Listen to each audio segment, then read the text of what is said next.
दोस्तों, भारत एक ऐसा देश जो विश्व में 5वीं सबसे बड़ी इकोनॉमी है, फिर भी हमारे देश का पासपोर्ट इतना कमजोर है।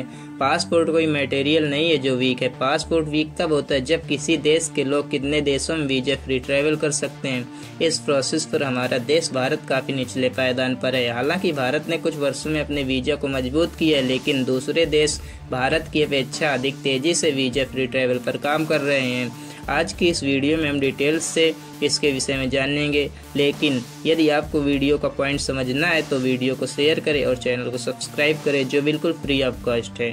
किसी भी देश के लिए उसकी पासपोर्ट रैंकिंग बहुत ज़रूरी होती है। यह रैंकिंग इस आधार पर निकाली जाती है कि किसी देश के आदमी कितने देशों में बिना वीजा के ट्रैवल कर सकते हैं। जहां अब इस रैंक में भारत की रैंक 82 है।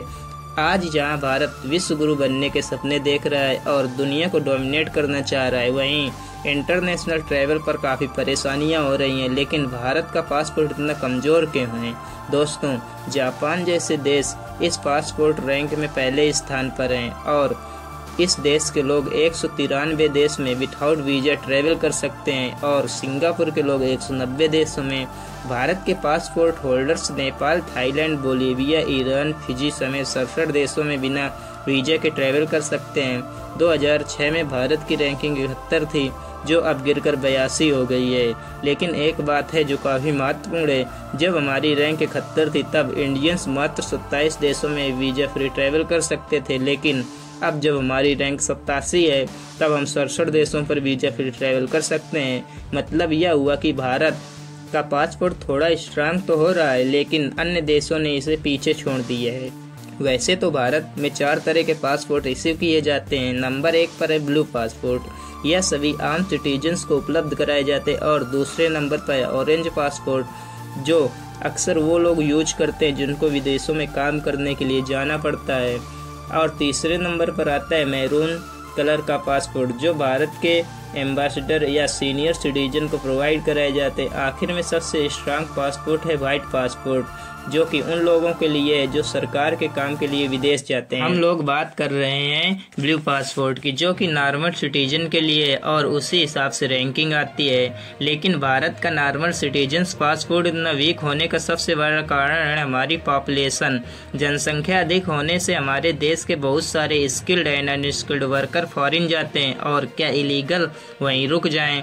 अब देशों के पास अपने लोगों के लिए रोजगार है नहीं, लेकिन भारत के वर्कर मल्टी टैलेंटेड है, तो इनकी डिमांड वेस्ट में अधिक है। लेकिन वेस्ट कंट्री की सरकारें इमिग्रेशन पॉलिसी को अधिक कड़ी और कठिन कर रही हैं। दूसरी तरफ भारत में वीजा बहुत कमजोर है, क्योंकि हमारे यहाँ डुअल सिटीजनशिप अलाउ नहीं है। मतलब कि कोई भी व्यक्ति 2 देशों की नागरिकता ले नहीं सकता। लेकिन भारत में डुअल सिटीजनशिप एक बहस का मुद्दा बना रहा है, क्योंकि इससे आतंकवाद का खतरा बढ़ सकता है और कई बड़े उद्योगपति टैक्स चोरी भी कर सकते हैं।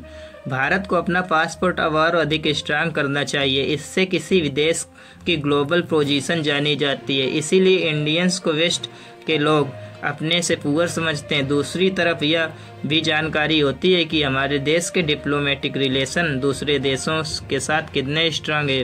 भारत वीजा यानी कि विजिटर इंटरनेशनल एडमिशन, जहां पर इस तरह से डिसाइड होता है कि एक देश के लोग ठीक ठाक है, चलो उनको ले लेते हैं, वहीं दूसरे देश के लोग अरे ये तो प्रॉब्लम्स क्रिएटर हैं। लेकिन ये डिसाइड कैसे होता है? बेसिकली इसके 3 फैक्टर हैं। पहला ये है किसी देश की इकोनॉमी, दूसरा है डिप्लोमेसी और तीसरा है स्टेबिलिटी। वैसे तो हम विश्व की 5वीं सबसे बड़ी इकोनॉमी है, लेकिन वेल्थ देश यह सोचते हैं, जो कि देश धनी होते हैं, वो केवल ट्रैवल के लिए जाते हैं, लेकिन वहीं गरीब देश के लोग वहाँ का वेल्थ देखकर वहीं रुकने की सोचते हैं। नंबर 2 पर है डिप्लोमेसी। इससे यह तय होता है कि इन देशों के बीच रिलेशनशिप कितने मजबूत हैं और क्या इन के बीच सेम कल्चर या सेम रिलीजन है। तीसरी तरफ है स्टेबिलिटी। अगर किसी देश में डेमोक्रेसी स्टेबिलिटी नहीं है या देश में हमेशा सिविल वार या कॉन्फ्लिक्ट होते रहते, तो यह पासपोर्ट को और अधिक कमजोर बनाते हैं।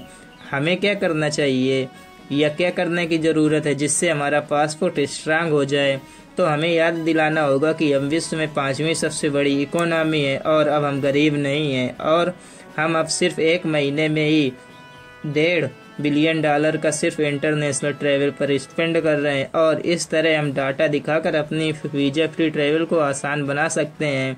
हमें अपने इंटरनेशनल रिलेशनशिप को और अधिक बढ़ाना चाहिए।